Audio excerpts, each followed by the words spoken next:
ఇహ పర లోకాల యజమాని, పాలకుడు, పోషకుడు, ఉత్తమ ఆహార పదార్థ, జీవ మరణాలకు కారకుడు, నిత్యుడు, అనంతుడు, అగోచరుడు, జీవిత సహచరం లేనివాడు, తల్లి, తండ్రి, కుమారుడు, కుమార్తె వర్తించని పరమ పవిత్రుడైన అల్లాహ్ నామముతో ప్రారంభిస్తున్నాను.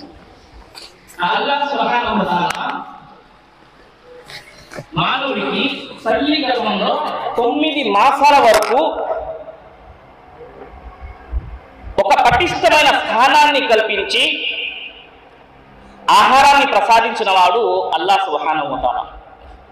అల్లాహ్ సుబ్హానహు వ తఆలా మానవుడు ఈ భూమండలంపై వచ్చిన తర్వాత కూడా భూమిని పాన్పుగా తయారు చేసి, ఎలాగైతే తల్లి గర్భంలో ఎటువంటి నష్టము వాటిల్లకుండా భద్రంగా పటిష్టంగా తల్లి గర్భంలో ఒక అవకాశాన్ని కల్పించాడో, అదేవిధంగా ఈ భూమండలంపై వచ్చిన తర్వాత కూడా మానవుడికి భూమిని పాన్పుగా తయారు చేసి నివసించడానికి, భూమిలో ప్రకంపనలు రాకుండా పర్వతాలను మేకులుగా పాతేసి అటు ఇటు పడకుండా మానవుడికి స్థిరత్వాన్ని ఇచ్చి, తినడానికి ఆకాశం నుంచి వర్షాన్ని కురిపించి తద్వారా రకరకాల పంట ఫలాలను ప్రసాదించిన వాడు అల్లాహ్ సుబ్హానహు వ తఆలా.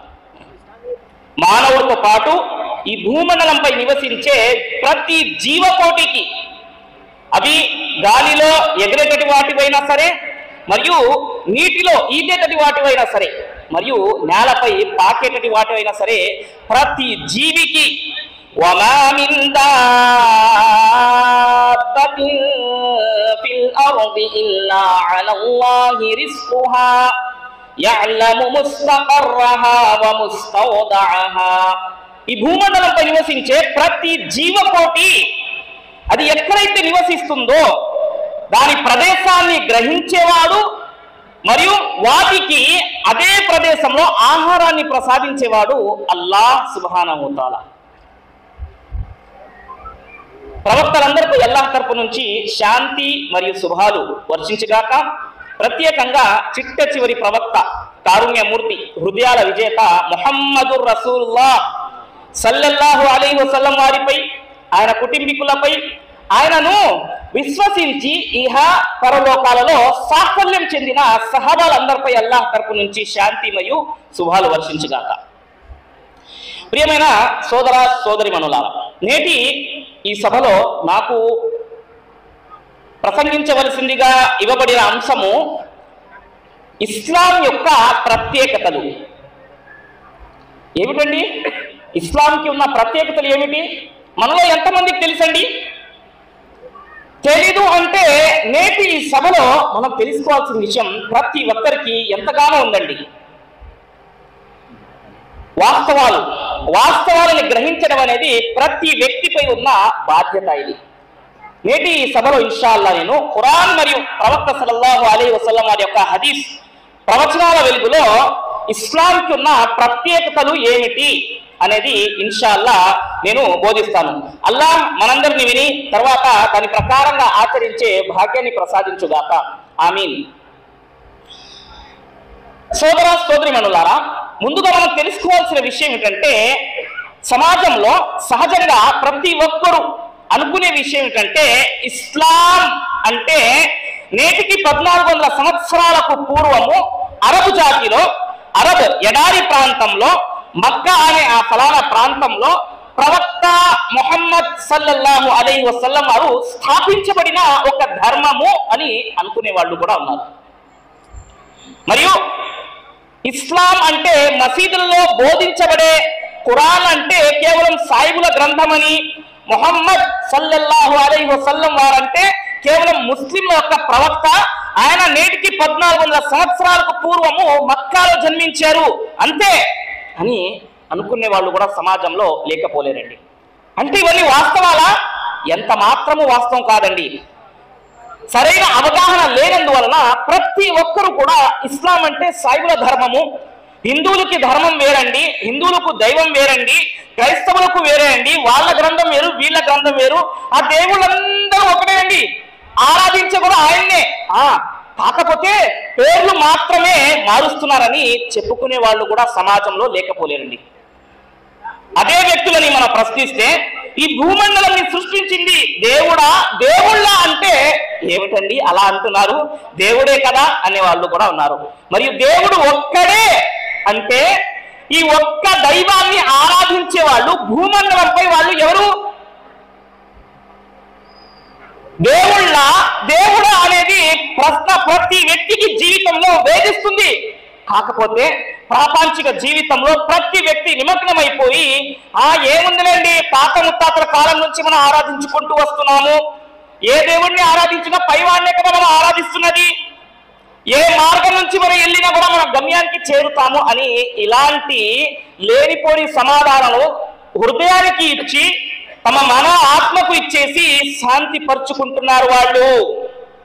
ఒక్కసారి ప్రతి వ్యక్తి మన వాంఛనీయ వ్యవస్థ మనం చూసినట్టయితే, మన మనసులో మనం తొంగి చూసినట్టయితే ఈ ప్రశ్నకు సమాధానం సరైనదా కాదా అనేది ప్రతి ఒక్కరూ ఆలోచించాల్సి వస్తున్నారు. అయితే మనం చూడాలండి, ఇస్లాం అంటే నేటికి 1400 సంవత్సరాలకు పూర్వం అరబ్లో బోధించబడిందేనా, లేదా దానికి ఇంకేమైనా చరిత్ర ఉందండి అంటే ఖురాన్ మనకు చెప్తున్న విషయాన్ని మనం గమనించాలండి. ఇస్లాం ప్రపంచంలో సమాజంలో ప్రతి చోట ఎక్కడైతే ప్రజలు ఉన్నారో కొన్ని నియమ నిబంధనలను, మరికొందరు తమ యొక్క విశ్వాసాలను, మరికొందరు తమ సమాజంలో కలిగి ఉన్న నమ్మకాలని బట్టేసి దాన్ని ఆచరించే వాళ్ళు ఉన్నారండి. మతము, ధర్మము, కులము, వర్గాలు వీటి మధ్య చాలా తేడా ఉందండి. మనం ఈ వ్యత్యాసాన్ని మనం తెలుసుకోవాలి సోదరులారా. సమాజంలో అనేక కులాలు, మతాలు, వర్గాలు ఉన్నాయి.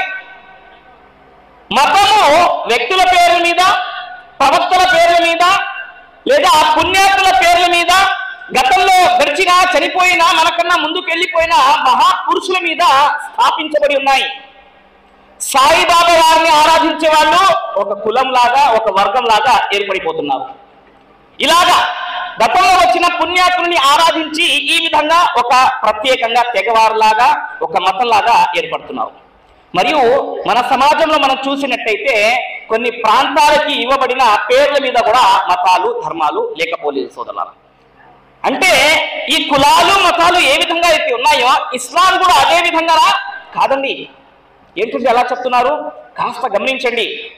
ఇస్లాం అంటే ఒక వ్యక్తి పేరు మీదో, ఒక ప్రాంతం పేరు మీదో స్థాపించబడలేదు. అల్ ఇస్లాం, ఇస్లాం సలిమ యస్లిము అంటే సమర్పించుకోవటము, లొంగిపోవటము, సరెండర్ అయిపోవటము. ఎవరికి? వ్యక్తులక, ప్రవక్తలక, సమాజానిక అంటే కాదు కాదు. నిన్ను సృష్టించిన నీ సృష్టికర్త ముందు తల వంచటము, సమర్పించుకోవటము, లొంగిపోవటము, నీ విధాత ముందు నువ్వు సరెండర్ అయిపోవటము, ఈ ప్రక్రియ ఏదైతే ఉందో దీన్ని ఇస్లాం అంటారు సోదరులారా. ఇది వ్యక్తి పేరు మీదో, ఫలానా ప్రాంతం పేరు మీదో స్థాపించబడింది కాదండి. అల్ ఇస్లాం శాంతిని ప్రసాదించేది. ఏమిటండి పదానికి అర్థం అంటే శాంతి ప్రసాదిస్తుంది. ఎలా? ఈ సృష్టికర్త ముందు మనము సరెండర్ అయిపోవటము, లొంగిపోవటము, సమర్పించుకోవటము, దాన్ని అల్ ఇస్లాం అంటారు. ఈ ఇస్లాం ఈ సృష్టికర్తను ఆరాధించే వ్యక్తిని అల్ ముస్లిం అంటారండి అరబీ భాషలో. మన సమాజంలో ఈ పదానికి సరైన అవగాహన లేనందువల్ల జనాలు ఏమనుకుంటున్నారంటే ముస్లింలు వాళ్ళు తుర్కు నుంచి వచ్చారు, తుర్కోళ్ళండి వాళ్ళు సాయిబులండి, వాళ్ళు అరబ్ నుంచి వచ్చారు. ఎంత మాత్రము కాదు సోదరులారా. ఇస్లాం అంటే విశ్వాసం, నమ్మకము, ఆచరణ, ఇంప్లిమెంట్ లో తీసుకొచ్చే అవగాహన, దాన్ని అల్ ఇస్లాం అంటారు, ముస్లిం అంటారు. అంటే మనకి ఇంతదాకా అర్థమైన విషయం ఏమిటండి అంటే ఇస్లాం అంటే నేటికి 1400 సంవత్సరాలకు పూర్వం వచ్చినది కాదండి. అల్ ఇస్లాం అంటే సమర్పణ, మరియు ఈ సమర్పించుకునే వ్యక్తికి ముస్లిం అంటారు. మరియు మీరు చెప్పినట్టుగా ఇస్లాంకి ఉన్న ఏకైక ప్రాముఖ్యత, ప్రత్యేకత ఏమిటండి అంటే ఇస్లాం ప్రాచీనమైన ధర్మము. ప్రజలు అనుకుంటున్నట్టు కదా 1400 సంవత్సరాలకు పూర్వం మొహమ్మద్ వారు బోధించారండి, మొహమ్మదిజం కాదండి, కాదు. అజానవుతుంది ప్రాచీనమైనది అన్నట్టు మనం చెప్పుకుంటూ వచ్చాము. ఏమిటండి ప్రాచీనమైనది? అంటే 1400 సంవత్సరాలకు పూర్వం ముహమ్మద్ సల్లల్లాహు అలైహి వసల్లం వారు బోధించిందా అంటే కాదండి, ఎంత మాత్రము కాదు. ఇస్లాంకి ఉన్న మొదటి ప్రత్యేకత ఖుసూసియత్ ఏమిటండి అంటే అతి ప్రాచీనమైనది. ఎప్పటి నుంచి ఉందండి అన్నారు అల్లాహ్ తబారక తఆలా సూరతు షూరా 42వ అధ్యాయంలో 13వ వాక్యాన్ని మనం చూసినట్టయితే, షరఅ లకుం మినద్దీని మా వస్సా బిహి నూహన్ వల్లదీ ఔహైనా ఇలైక్. ఓ ప్రవక్త, నీపై అవతరించబడుతున్న గ్రంథము మునుపటిలాగా మొట్టమొదటి మానవుడైన ఆదం తర్వాత వచ్చిన ప్రవక్త నూహ్ వారికి ఇచ్చిన ధర్మమే. మరియు ఎవరికి ఇచ్చారండి? ఇబ్రాహీమ వ మూసా వ ఈసా. ఎవరికి ఇచ్చారండి? ప్రవక్త ఇబ్రాహీం వారు తీసుకొచ్చి బోధించింది కూడా ఇదే. మూసా వారు మరియు ఈసా వారు ప్రవక్తలందరూ బోధించుకుంటూ వస్తున్న ధర్మం ఏదైనా ఉందండి అంటే అల్ ఇస్లాం. అందుకు ఇస్లాం మానవుడి పుట్టుకతో వచ్చిన ధర్మం అండి ఇది. ఆ రోజు నుంచి బోధించుకుంటూ వస్తున్న ధర్మం ఏదైనా ఉందండి అంటే ఈ భూమండలంపై అల్ ఇస్లాం. ఇస్లాం ఎప్పుడైతే మానవుడు భూమండలంపై వచ్చాడో మానవుడికి నివాస యోగంగా భూమిని చేసి అన్ని సౌకర్యాలు కల్పించిన తర్వాత జీవిత విధానాన్ని కూడా అవతరింపజేశాడు అల్లాహ్ సుబ్హానహు వ తఆలా. ఇస్లాం జీవన విధానము, ఇస్లాం జీవన శైలి, ఇస్లాం జీవించే ఒక విధానము. మన సృష్టికర్త పట్ల ఎలాంటి విశ్వాసం కలిగి ఉండాలి, మనల్ని సృష్టించిన దైవం పట్ల మన విశ్వాసం ఏ విధంగా ఉండాలి. మన ప్రపంచంలో మన తల్లిదండ్రుల వల్లతోనే మనం వచ్చాము, ఆ తల్లిదండ్రులు మనకు అల్హమ్దులిల్లాహ్ ఒక మార్గం అయ్యారు అంటే వాళ్ళ యొక్క హక్కులు ఏమిటి, ఇరుగు పొరుగు వాళ్ళ యొక్క హక్కులు ఏమిటి, సమాజంలో హక్కులు ఏమిటి, తల్లిదండ్రుల హక్కులు ఏమిటి, పిల్లల హక్కులు ఏమిటి, గురువుల హక్కులు ఏమిటి, సహోదరుల హక్కులు ఏమిటి, అన్ని విషయాలు, నియమాలు, నిబంధనలు బోధించేది అల్ ఇస్లాం. ప్రవక్తలు తీసుకొచ్చి బోధించిన ధర్మము. అందుకు ఇస్లాం ప్రాచీనమైన ధర్మము అని మనం ఇక్కడ అల్లాహ్ తబారక వ తఆలా వివరించారు సోదరులారా. అయితే ఖురాన్ మరియు ప్రవక్త ముహమ్మద్ సల్లల్లాహు అలైహి వసల్లం వారు ఇస్లాంకి ఉన్న ఇంకో ప్రత్యేకత ఏమిటండి అంటే అవతరించబడిన గ్రంథము ఈ మానవాళికి. షాప్లోకి వెళ్ళి మనము ఏ వస్తువు కొన్నా సరే దానికి ఎలక్ట్రికల్ వస్తువులకు వాడే విధానాన్ని కూడా వాళ్ళు చిన్న బుక్లెట్లో ఇస్తారండి. దాన్ని చూసి మనము ఈ ఫలానా వస్తువుని ఈ విధంగా వాడాలా అని నియమ నిబంధనలు దాన్ని పొందుపరిచి ఉంటాయి. అదేవిధంగా మొట్టమొదటి మానవుడి నుంచి చిట్ట చివరి ప్రవక్త ముహమ్మద్ సల్లల్లాహు అలైహి వసల్లం వరకు అల్లాహ్ తబారక వ తఆలా ప్రవక్తల ద్వారా ఈ భూమండలంపై నివసించే నియమ నిబంధనలను అవతరింపజేశారు. అనేక రకాల గ్రంథాలను అవతరింపజేశారు. ఆ గ్రంథాలలో వచ్చిన చిట్ట చివరి గ్రంథము అల్ ఖురాన్. మరి ఆ ప్రవక్తల యొక్క పరంపరలో వచ్చిన చిట్ట చివరి ప్రవక్త ముహమ్మదు రసూలుల్లాహ్ సల్లల్లాహు అలైహి వసల్లం వారు. ఇస్లాంకి ఉన్న ప్రత్యేకత ఏమిటండి అంటే వచ్చిన ప్రవక్త పూర్తి మానవాళి కొరకు, వచ్చిన గ్రంథము కూడా పూర్తి మానవాళి కొరకు అండి. దురదృష్టవశాతం మనం ఏమనుకుంటున్నామంటే ఖురాన్ అంటే మసీదులో చదివే గ్రంథం అండి, అబ్బో మనం ముట్టుకోకూడదు. మన ముస్లిం సమాజంలో కూడా చాలా మంది అమ్మో ఖురాన్ అంటే ప్రతి ఒక్కళ్ళు ముట్టుకోకూడదు, ఇంట్లో ఒక భద్రంగా దాచిపెట్టాలని చెప్పే వాళ్ళు కూడా ఉన్నారు. మొహమ్మద్ ఆయన గురించి అజాన్లో 5 సార్లు చెప్తూ ఉంటారు. మొహమ్మద్ అంటే మసీద్లో చెప్పే నా పేరు ఒకటి, అరబ్లో వచ్చిన ఆయన కాదండి. వమా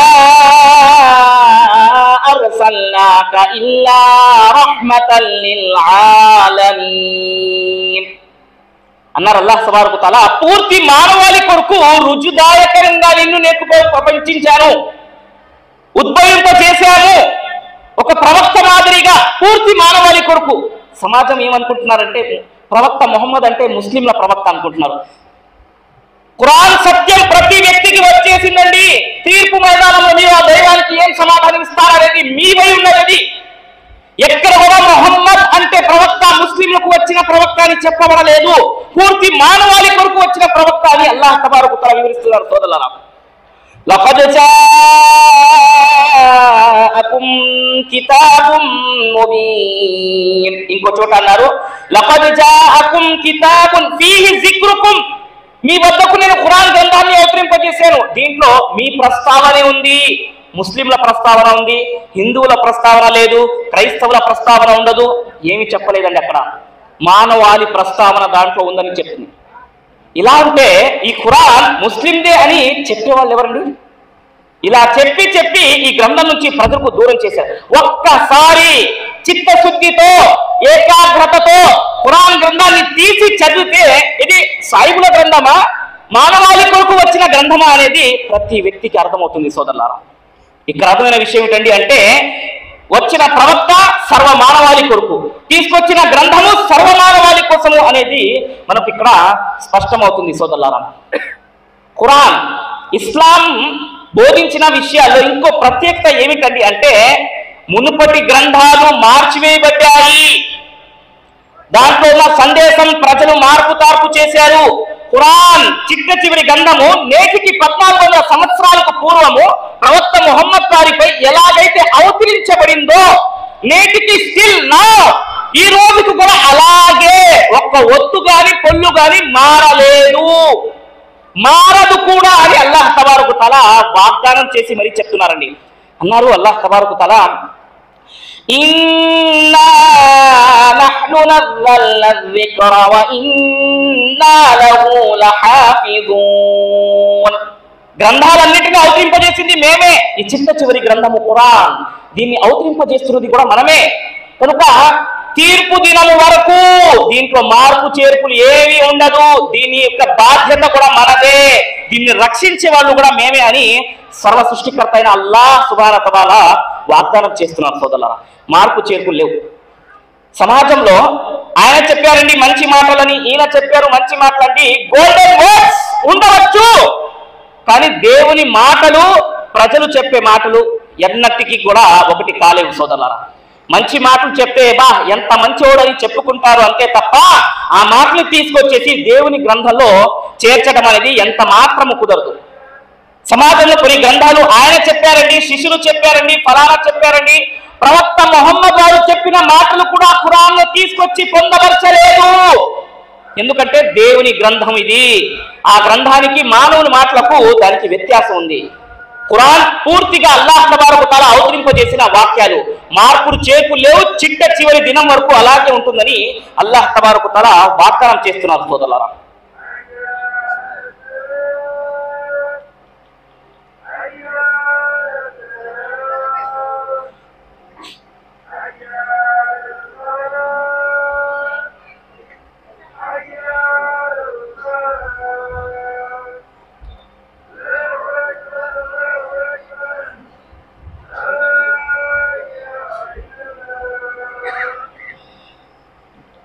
సోదరులారా, ఇస్లాంకి ఉన్న ఇంకో ప్రత్యేకత ఏమిటండి అంటే, ఇస్లాం వాస్తవాన్ని గ్రహించండి అని బోధిస్తుంది సోదరులారా. వాస్తవాన్ని గ్రహించాలి. ఏమిటండి వాస్తవము? నిన్ను సృష్టించిన సృష్టికర్తను గ్రహించు, నీతో పాటు సృష్టించబడిన మానవుని ఆరాధించడం కాదు, సృష్టితాలను కాదు సృష్టికర్తను ఆరాధించు. వాస్తవాల్లో ఏకైక వాస్తవం ఇది, దీనికి మించిన వాస్తవం లేదు. మనం ఎవరిని ఆరాధించాలి? ఎవరైతే తల్లి గర్భంలో మమ్మల్ని 9 మాసాల వరకు ఆహారాన్ని ప్రసాదించిన వాడు ఎవరండి ఆయన? ఎక్కడుంది విషయాలు? ఖురాన్ గ్రంథము సూరతుల్ ముమినూన్ 22వ అధ్యాయం మనం 18వ అధ్యాయం మనం చూసినట్టయితే అల్లాహ్ తబారకు తఆలా దాంట్లో వివరిస్తున్నారు సోదరులారా.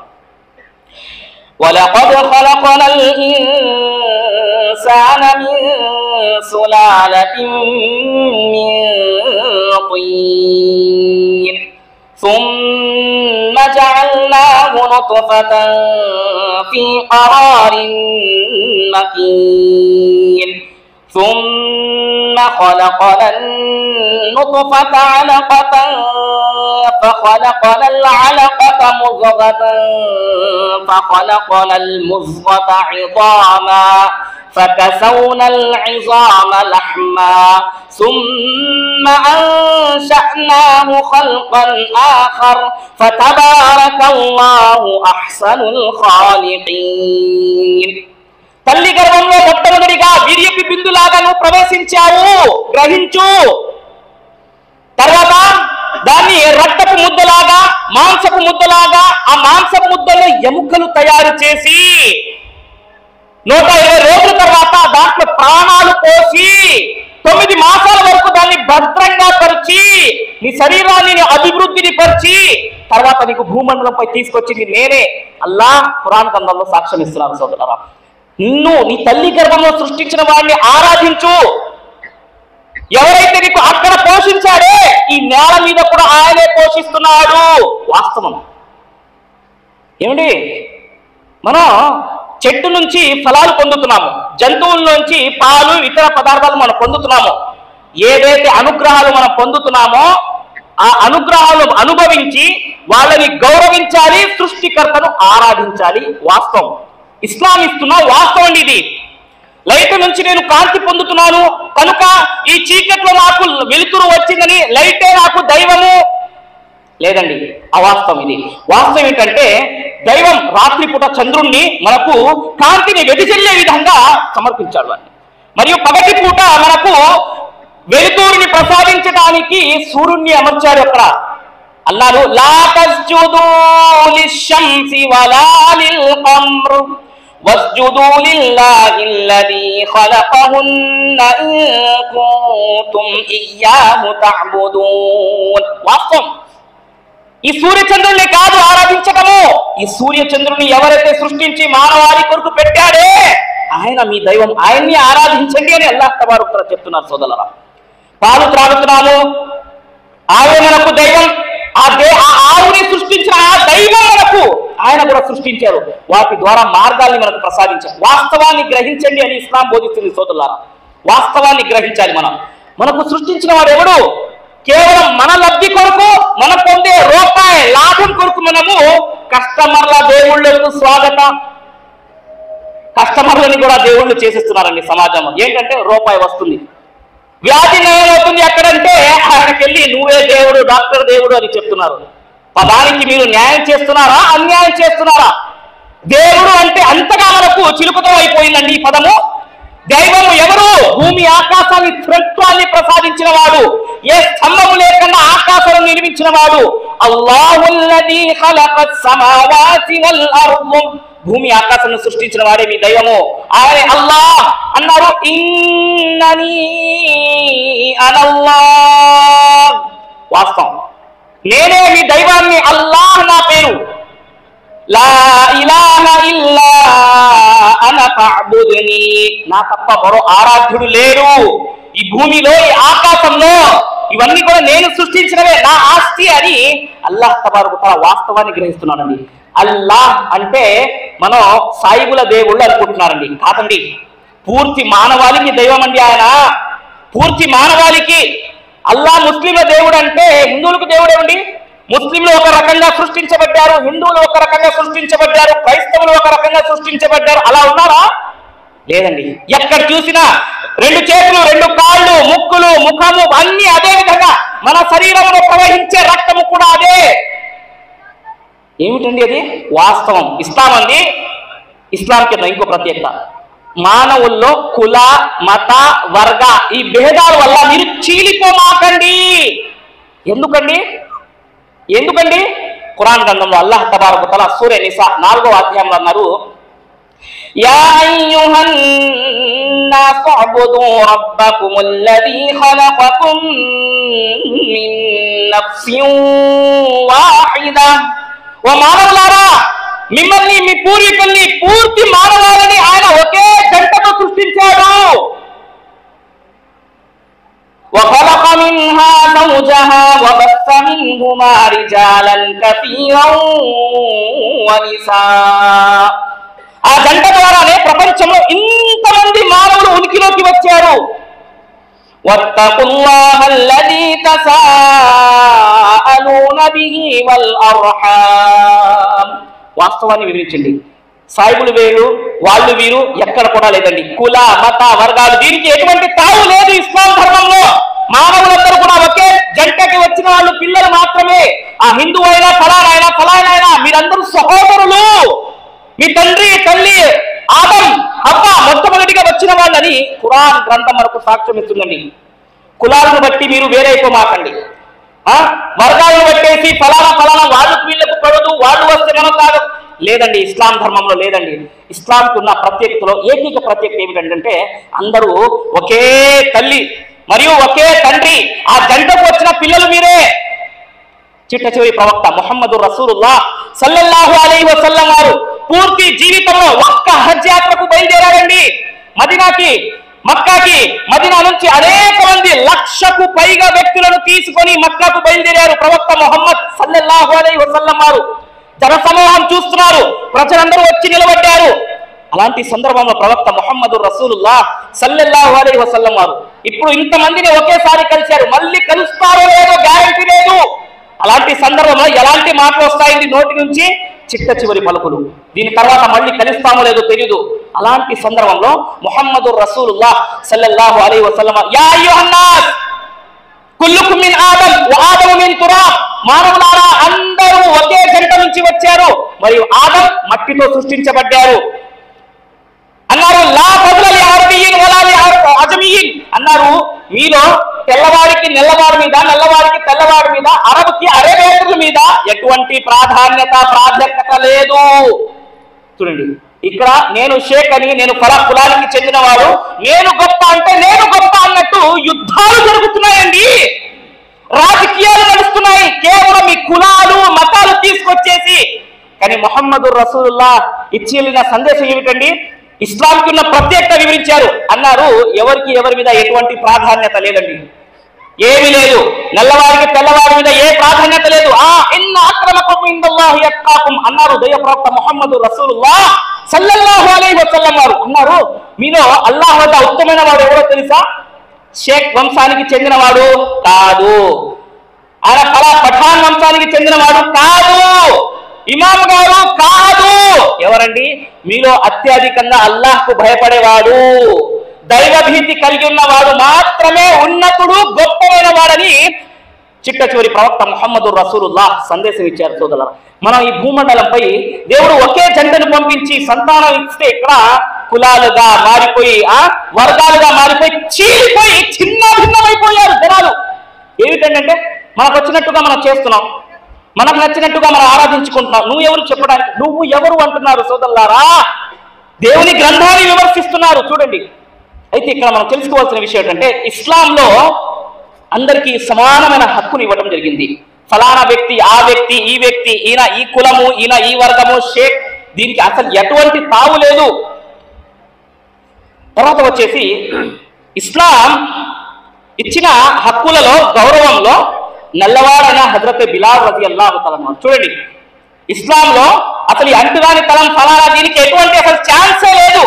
బిలాల్ ఎవరండి? నల్ల ఆయన, ఎక్కడో నుంచి వచ్చారు, ఇస్లాం స్వీకరించారు, సృష్టికర్తను సమర్పించుకున్నందువల్ల ఆయన యజమాని కొడుతూ ఉంటే 200 దిర్హంలు వెండి కాయిన్స్ ఇచ్చి హజరత్ అబూబకర్ సిద్దిక్ రలియల్లాహు తఆలా అన్హు, ఈయన ముస్లిం, సృష్టికర్తని ఆరాధించాలనుకుంటున్నాడు, మీరేంటి బలవంతంగా 360 విగ్రహాల ముందు తలవంచమని చెప్తున్నారు? వదిలేయండి, ఇతను వాస్తవం మీద ఉన్నారు కదా, వదిలేయండి. 200 వెండి బంగార నాణ్యాలు ఇచ్చేసి తీసుకొచ్చారు హజరత్ అబూబకర్ సిద్దిక్ రలియల్లాహు తఆలా అన్హు వారు.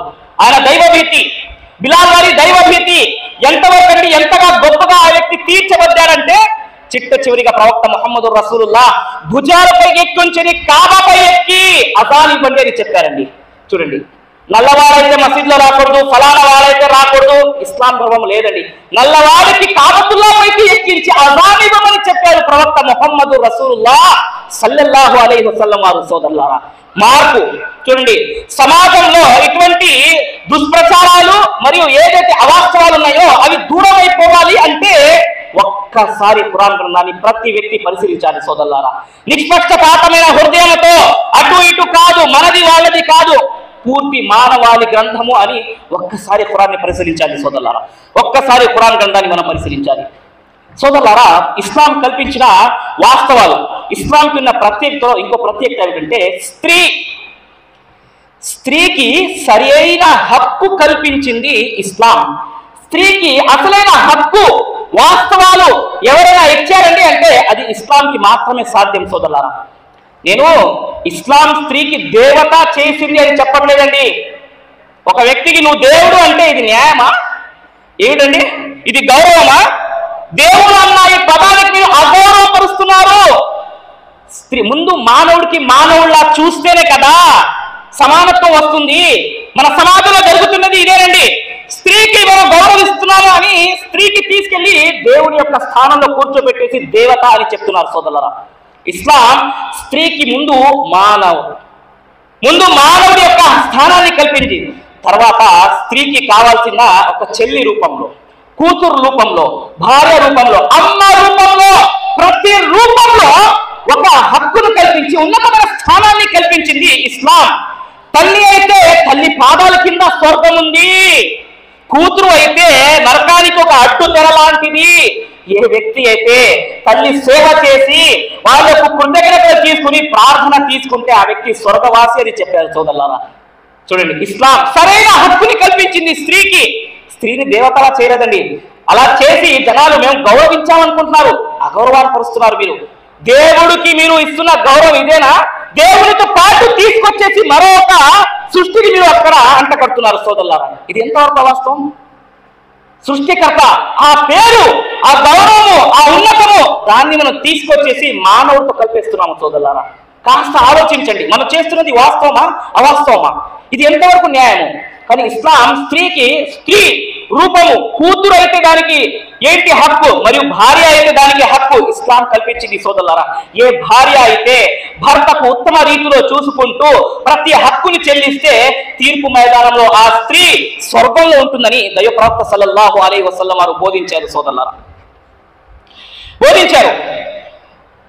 మరియు ఇస్లాంకి ఉన్న ప్రత్యేకతలో ఇంకో ప్రత్యేకత ఏమిటండి అంటే, ఒక వ్యక్తి ఇస్లాం స్వీకరించి నాలో వచ్చిన మార్పు ఏమిటి అని బోధించిన ఆ వ్యక్తి యొక్క ప్రవచనాలే నేను తీసుకొచ్చి మీ ముందు పెడుతున్నానండి. అర్-రహీకుల్ మక్తూమ్ విన్నారా మీరు? ఈ పుస్తకం పేరు అర్-రహీకుల్ మక్తూమ్.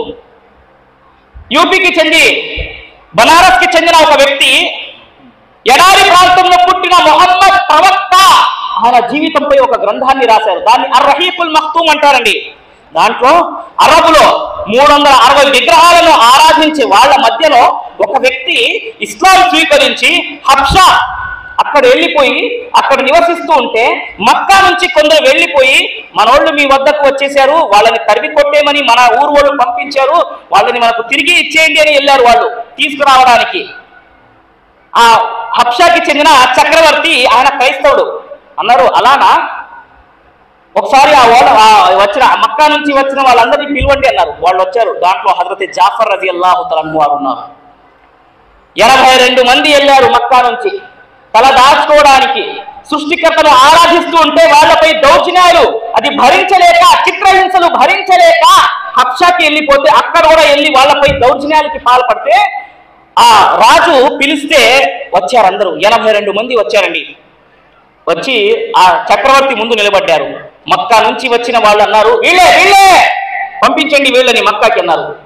చక్రవర్తి న్యాయవర్తండి అన్నాడు, మీరు ఏదైనా చెప్పాలనుకుంటున్నారా అంటే అవునని హజరత్ జాఫర్ రజియల్లాహు తఆలా వారు నిలబడ్డారండి. అన్నారు, ఓ రాజా మేము అజ్ఞానంలో కొట్టుమిట్టాడే వాళ్ళం, అసలు జీవితం అంటే మనకు తెలీదు. 360 విగ్రహాలను మేము ఆరాధించే వాళ్ళము, చనిపోయిన జంతువు మాంసాన్ని మనం భుజించే వాళ్ళము, తల్లిదండ్రులు అంటే మనకు ఏంటో తెలియదు గౌరవము, ఇరుగు పొరుగు వాళ్ళపై మనం దౌర్జన్యం చేసేవాడు, మనలో బలమైన వాడు బలహీనుణ్ణి అణిచివేసేవాడు, ఆ రక్త సంబంధాలని మనం తెంచుకునే వాళ్ళము, ఏం తినాలో ఏం తినకూడదు, ఎవరితో ఎలా మాట్లాడాలనేది అసలు పద్ధతులు తెలీదు. ఉదయం నుంచి సాయంత్రం నుంచి ఎవరైనా తెల్లాస్తే మనం యుద్ధాల్లోనే మన జీవితాలు కరిగిపోయాయి. హరాం హలాల్ నిషిద్ధం ఏమిటి, ధర్మసమ్మతం ఏమిటి అనేది ఏమీ తెలీదు. అలాంటి పరిస్థితిలో మనలో నుంచి ఒక వ్యక్తి వచ్చి మనకు సృష్టికర్తను ఆరాధించాలి, సృష్టి రాసుడు కాదు, 360 విగ్రహాన్ని ఆరాధించడం కాదు, ఆ సృష్టికర్తను ఆరాధించమంటే దాన్ని మనం స్వీకరించి హరాం నిషిద్ధమైన మరణించిన వాటిని మనం దూరంగా ఉండి తల్లిదండ్రులను మనం గౌరవించుకుంటూ ఉంటే, సమాజంలో మన సంస్కరణ రావాలి, మార్పు రావాలని మనం ప్రయత్నిస్తూ ఉంటే, ఇరుగు పొరుగు వాళ్లకు మన హక్కులు కల్పిస్తూ ఉంటే, అలాంటి సందర్భంలో మా జాతి వాళ్ళు మమ్మల్ని పట్టి కొట్టి ఈ విధంగా తిట్టుతూ ఉంటే మేము మీ వద్దకు వచ్చేసాము చక్రవర్తి, మనం చేస్తున్నది వాస్తవమా అవాస్తవమా అని వినవించుకున్నారు హజరత్ జాఫర్ రజియల్లాహు తఆలా వారు సోదరులారా. చక్రవర్తి అన్నారు, వీళ్ళు చెప్పేది కరెక్టేనా అంటే వచ్చిన వాళ్ళు కూడా వీళ్ళు చెప్పేది కరెక్టే అని మౌనం వహించారు. మరుసటి రోజు మళ్ళీ పిలిచారు. అన్నారు, ఏమిటి మీరు వివరించింది అంటే వాస్తవాలు, మన జీవితంలో వచ్చిన మార్పును మేము మీ ముందు పెట్టాము రాజా, చూడండి దేవుని పట్ల మన విశ్వాసాలు ఇది. వాళ్ళు వచ్చేసి అన్నారు, ప్రవక్త ఈసా వారి పట్ల వీళ్ళ విశ్వాసాలు వేరేగా ఉన్నాయి ఖురాన్లో, మీరు ఒకసారి చూడండి అన్నారు. మళ్ళీ జాఫర్ రజియల్లాహు తఆలా పిలిచారు. అన్నారు, యేసు వారి గురించి మీ విశ్వాసాలు ఏమిటి అంటే అన్నారు, మల్ మసీహ్ ఇబ్ను మరియం ఇల్లా రసూల్, మరియం కుమారుడైన ఈసా కేవలం ఆయన ఒక ప్రవక్త మాత్రమే. మన గ్రంథం ఖురాన్ చెప్తుంది. అంటే ఆయన వచ్చి నేల మీదకు వచ్చి కుర్చీ దిగి కిందకు వచ్చి రవ్వ అంత చిన్న ఇసుక గింజలు తీసి అన్నారు, మీరు చెప్పిన వాస్తవాలు ఏదైతే ఉన్నాయో మునుపటి గ్రంథం ప్రవక్త ఈసా వారు తీసుకొచ్చిన దాంట్లో రవ్వంతా కూడా తేడా లేదు. మీరు చెప్పింది పూర్తి వాస్తవం, దాన్ని నేను స్వీకరిస్తున్నాను, అంగీకరిస్తున్నాను. మక్కా నుంచి వచ్చిన వాళ్ళిద్దరిని తరిమి కొట్టేశారు, వెళ్ళిపోండి ఇక్కడి నుంచి. వీళ్ళు చెప్పేది వాస్తవాలు. సోదరులారా, సోదరిమణులారా, వాస్తవాలు. ఇస్లాం స్వీకరించి దాన్ని అమల్లోకి తీసుకొచ్చిన వాళ్ళు వాస్తవాలని గ్రహించారు. సోదరులారా, మన సమాజం మనం ఏమిటండి అంటే ఉందిగా జీవితం అలాగే వెళ్ళిపోదాం కానించేద్దాం కాదు. సోదరులారా, ఇస్లాం కల్పించిన ప్రత్యేకతలు, ఇస్లాంకి ఉన్న ప్రత్యేకత ఏమిటండి అంటే ప్రతి మానవుడికి, ఇరుగు పొరుగు వాళ్లకు, తల్లిదండ్రులకు హక్కులను కల్పించింది. సోదరులారా, ఇస్లాం అన్నారు, మీలో ఏ వ్యక్తి అయితే దర్జాగా భుజించి పక్కవాడు ఆకలితో నిద్రపోతూ ఉంటే నువ్వు ముస్లిం కాలేడు అని ప్రవక్త ముహమ్మద్ రసూలుల్లాహ్ సల్లల్లాహు అలైహి వసల్లం వారు బోధించారు. సోదరులా, చెప్పుకోవడానికి విషయాలు చాలా ఉన్నాయి, నా వద్ద సమయం చాలా తక్కువగా ఉందండి. అయితే మనం ఇక్కడ గమనించదగిన విషయం ఏంటంటే మనలో ప్రతి వ్యక్తి వాస్తవాలకు ముందు రావాలి. ఇస్లాం అంటే ఆయన బోధించింది కాదు. సోదరులారా, జీవితంలో అనేక గ్రంథాలు చదివేశారు, తిరిగేశారు. ఒక్కసారి ఖురాన్ గ్రంథాన్ని తీసి చిట్ట చివరి ప్రవక్త ముహమ్మద్ రసూలుల్లాహ్ వారి జీవిత చరిత్ర ఉందండి, దాన్ని మనం తిరిగేసేయాలండి. ఒక్కసారి పరిశీలించి వాస్తవం ఎక్కడుందనేది ప్రతి వ్యక్తి గ్రహించాలి. సోదరులారా, ఇది అలా కాకుండా నా జీవితము నా ఇష్టము, ప్రతి ఒక్కరు అనుకుంటారు నా జీవితము నా ఇష్టం. నీ జీవితం ఏమిటి? నువ్వు అడిగి తీసుకొచ్చావా? తల్లి గర్భంలో ఉన్నప్పుడు నాకు ఇలా సృష్టించు అని చెప్పావా? లేదు. దైవం నీకు ఎలా సృష్టించాలనుకున్నాడో అలా సృష్టించాడు. ఏ ఇంట్లో సృష్టించాలనుకున్నాడో ఆ ఇంట్లో నీకు తండ్రి ఎవరు ఉండాలనేది నిర్ధారించింది కూడా ఆయనే. మరి అలాంటి సందర్భంలో నా జీవితము నా ఇష్టము నువ్వు ఎలా చెప్పగలుగుతున్నావు? ప్రజలు అనుకుంటున్నారు జీవితం ఉందిగా, తర్వాత చూద్దామండి, ఏముంది దాంట్లో, ఇవాళ కాకపోతే రేపు, ఇప్పుడు కాస్త పాన్లో ఉన్నాము, గడిపేద్దాం జీవితము, ఉన్నది ఒకే జీవితము, దాన్ని హాయిగా గడిపేద్దాం అనుకుంటున్నారు. నీ జీవితం ఉన్నది ఒకటే. వాస్తవం చెప్పింది కరెక్టే. అది ఎన్ని రోజులు అండి? షాయర్ బహదూర్ షా జఫర్ ఏమన్నాడో తెలుసా? उम्रे दराज मांग के लाए थे 4 दिन, उम्रे दराज मांग के लाए थे 4 दिन, 2 आरज़ू में कट गए 2 इंतजार में పూర్తి జీవితం మానవుడిది 4 రోజులు అని మనం లెక్క తెలుసుకుంటే 4 రోజులు అనుకున్నామండి. చేస్తున్నది ఏంటో దాంట్లో 2 రోజులు ఎలా గడిచిపోతున్నాయో తెలుసా? కోరికలు, నేను ఇలా ఉండాలి, నేను ఇలా చేయాలి, అంత సంపాదించాలి, పేరు రావాలి, హోదా రావాలి. 2 రోజులు ఇలా గడిచిపోతున్నాయి. మిగతా 2 రోజులు ఏవైతే కోరికలు మనం చేసామో అది పూర్తవుతాయి అన్న ఆశలోనే గడిపేస్తున్నారు. ఇలా మనం జీవితం గడిపేది? వచ్చిన మనకు జీవిత లక్ష్యం లేదా? ఎందుకు వచ్చా మనము అనుకుంటున్నారు? రేపు ముత్తలయ్యాక చూద్దాము, అవన్నీ విషయాల తర్వాత అనుకుంటున్నారు సోదరులారా. కానీ ఇస్లాం వాస్తవాన్ని గ్రహించండి అని మనకు జీవిత లక్ష్యం ఇచ్చింది అంటున్నారు అందరూ. నా జీవితం, కవి అన్నాడండి, అందమైన జీవితం అంతమైపోతున్నది తెలుసుకో ఓ నరుడా మేలుకొని మసలుకో. అందమైన జీవితం అంతమైపోతున్నది తెలుసుకో ఓ నరుడా మేలుకొని మసలుకో. కని పెంచిన నీ తల్లి కలలుగనే నీ తండ్రి, కని పెంచిన నీ తల్లి కలలుగనే నీ తండ్రి, కలకాలం నీకు తోడుగా, కలకాలం నీకు తోడుగా నిలిచే నీ సతిమణి రారెవ్వరు నీ వెంట నీ ఊపిరి నిలిచాక. మా తల్లిదండ్రులు, నా భార్య, నా పిల్లలు, నా జీవితము ఫలానా ఎన్ని రోజుల వరకు ఎక్కడ తీసుకెళ్తాం? ఎవరైతే తొందరపడి మమ్మల్ని ఎంత బాగా చూసుకున్నారో వాళ్లే తీసుకెళ్లి మనకు సమాధిలో పడేస్తారు అన్న వాస్తవం ఇక్కడ వివరిస్తున్నారు సోదరులారా. మనం ఏంటంటే పరలోక ఈ జీవితంలోనే మనం నిమగ్నమైపోయి రేపు ఎల్లుండి తెల్లారిందా సంపాదించా, మళ్ళీ తెల్లారిందా సంపాదించా, కూడబెట్టుకున్నావా అన్నట్టే ఉంది.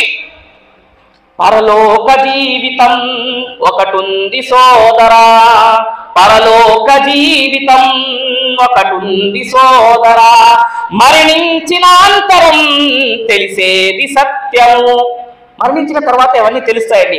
మనం ఏమనుకుంటున్నాం, నా జీవితం నా ఇష్టం ఉన్నదే మనం ఖర్చు చేసేద్దాం. కాదు సోదరులారా, ఒక్కసారి జీవితం పోతే తిరిగి వచ్చి ప్రపంచంలో సదాచరణ చేయడానికి, సృష్టికర్తను ఆరాధించడానికి అవకాశం లేదు. రబ్బనా అబ్సరనా వసమిఅనా ఫర్జిఅనా నిఅమల్ సాలిహా. దైవమా, ఈ తీర్పు మైదానం ఏంటో నేను చూశాను, నువ్వు ఇచ్చే తీర్మానం ఏంటో నేను చూశాను. స్వర్గ నరకాలను ప్రపంచంలో నమ్మలా, ఇక్కడ నమ్మాము, వచ్చి ఇంకోసారి పంపించు, మనం వెళ్ళి సదాచరణ చేసి వస్తామని అవిశ్వాసులు మొరపెట్టుకుంటారు తీర్పు మైదానంలో అంటున్నారు. అల్లా కల్లా ఇన్నహా కలిమతున్ హువ ఖాయిలుహా. తీర్పు మైదానంలో వాళ్ళు చెప్పే మాటలు ఇవి, కానీ వాళ్ళకి ఏం చెప్పడం జరుగుతుంది? కల్లా, అదే అసలు కుదరదు, జరిగే పని కాదు ఇది. ఒక్కసారి ప్రాణాలు తీస్తే వెలికి తీసుకొచ్చి వాళ్ళకి పెట్టే అవకాశం లేదు, అసలు రెండో ఆప్షన్ లేదు. అలాంటి సున్నితమైన జీవితాన్ని మనం తీసుకొచ్చాం సోదరులారా. మనం ఏమనుకుంటున్నామంటే ఇదే జీవితము, ఇక్కడ నుంచి వెళ్ళిపోవాలి. మరణించాక ఎవరు చూశారండి అనుకుంటున్నారు. స్వర్గ నరకాలను ఎవరు చూశారండి, సమాధి శిక్షలు అంటారు, ఎవరు చూశారు?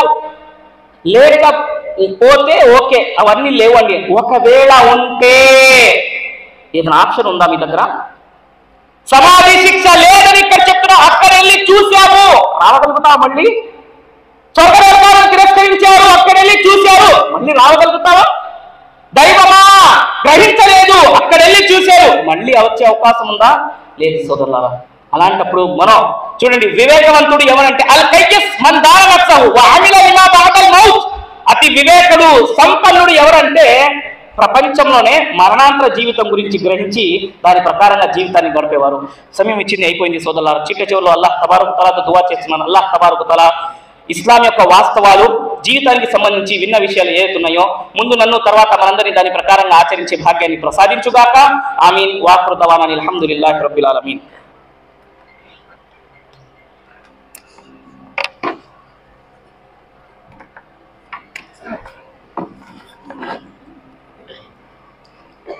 जज़ाकुमुल्लाह। सामाईन, हमारे ये थे मेहमान मुखर्रिर तेलुगु, जिन्होंने मोहसिन इस्लाम की हकीकत को तेलुगु ज़ुबान में आप समाअत फरमा रहे थे।